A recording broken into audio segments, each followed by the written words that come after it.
प्रधानमंत्री को दुनिया भर से बधाइयां मिल रही हैं। पहली तस्वीर देखिए जरा, इटली की पीएम जॉर्जिया मेलोनी ने खुद तस्वीर डाली पीएम मोदी के साथ हाथ मिलाने की, जब G20 की बैठक में आई थी।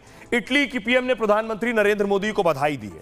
अगली तस्वीर देखिए जरा, ये आप देख रहे हैं, प्रधानमंत्री नरेंद्र मोदी ने भी उस पर जवाब दिया है, उनका धन्यवाद किया है उनकी बधाई पर। दूसरी तस्वीर दिखाऊं मैं आपको कि कैसे प्रधानमंत्री को दुनिया भर से जिनपिंग भी बधाई दे रहे हैं। जिनपिंग के अलावा इजराइल के पीएम नेतन्याहू भी बधाई दे रहे हैं। क्या लिख रहे हैं, एक और तस्वीर आई, अभी आई, अगली तस्वीर दिखाई जरा, ये आप देख रहे हैं, फ्रांस के राष्ट्रपति इमैनुअल मैक्रो ने भी प्रधानमंत्री मोदी के साथ तस्वीर लगाई है जीतने के बाद, और देखिए उन्होंने भी पीएम मोदी को बधाई संदेश दिया है।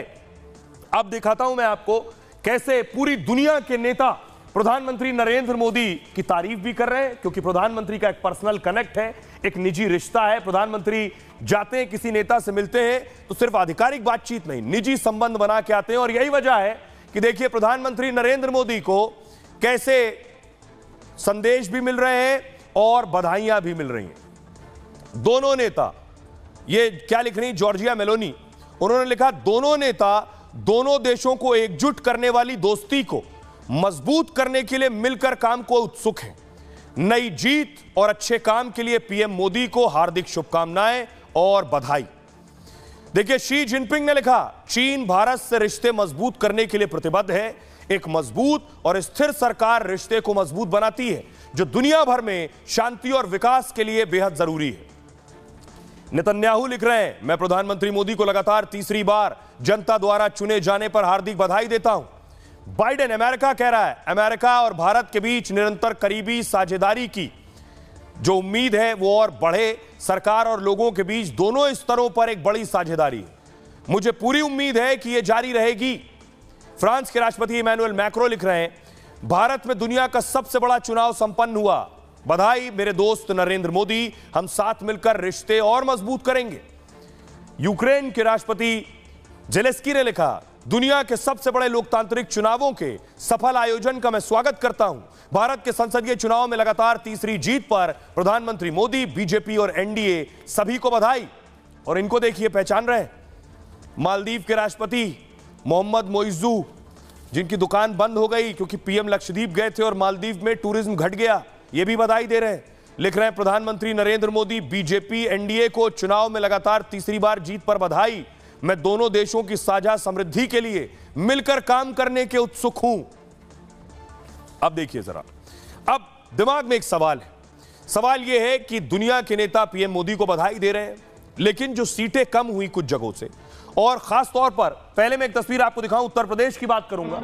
आज योगी आदित्यनाथ का वैसे जन्मदिन भी है। योगी के जन्मदिन पर यह तस्वीर जो आप देख रहे हैं वाराणसी से आई है, काशी से देख रहे हैं, काशी पे गंगा पर योगी आदित्यनाथ की लंबी उम्र की कामना की गई, उन्हें जन्मदिन की बधाई भी दी गई।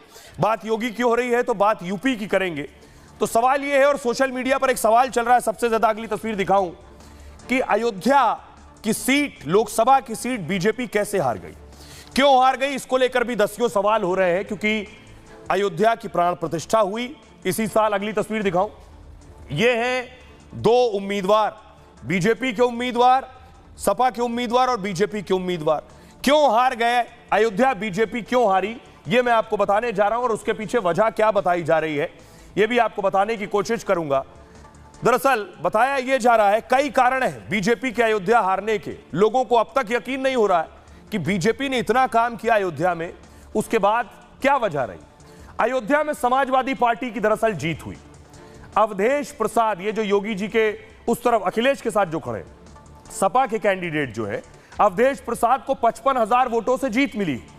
समाजवादी पार्टी ने बीजेपी के लल्लू सिंह को करारी शिकस्त दी है। योगी के पीछे जो खड़े हैं ये लल्लू सिंह है। श्री राम की नगरी में बीजेपी की हार सभी को हैरान कर रही है। अयोध्या में बीजेपी की हार की कई वजह बताई जा रही। जातीय समीकरण में घिर गई बीजेपी पहली वजह बताई जा रही कि समाजवादी पार्टी ने पासी बिरादरी के अवधेश को उतारा। अयोध्या में अवधेश प्रसाद दलितों का बड़ा चेहरा थे, 9 बार मंत्री रहे हैं, 9 बार विधायक रहे, मंत्री रहे, सपा के संस्थापकों में से एक है। अवधेश प्रसाद के पक्ष में दलितों की जबरदस्त गोलबंदी हो गई। दूसरी वजह ये जो बीजेपी के कैंडिडेट हैं लल्लू सिंह, ये बड़बोले माने जाते हैं और इनका बड़बोलापन महंगा पड़ा। लल्लू सिंह वही नेता हैं जिन्होंने कहा था संविधान बदल देंगे, कहा था 400 सीट, इसलिए क्योंकि संविधान बदलना है। जनता में गलत मैसेज गया, जनता ने लल्लू सिंह को हरा दिया। तीसरी वजह, लल्लू सिंह 2 बार से सांसद हैं और उनके खिलाफ लोगों में नाराजगी थी। पार्टी ने नाराजगी को दरकिनार किया, जिसका असर चुनावों में वोटिंग के दौरान भी दिखाई दिया। चौथी वजह, बहुत से लोग इस पर यकीन करते हैं, मानते हैं, बहुत से लोग नहीं मानते। अयोध्या में बहुत तेजी से विकास कार्य हुआ, यह सच है। विकास कार्य से लोग विस्थापित भी किए गए क्योंकि निर्माण कार्य होना था।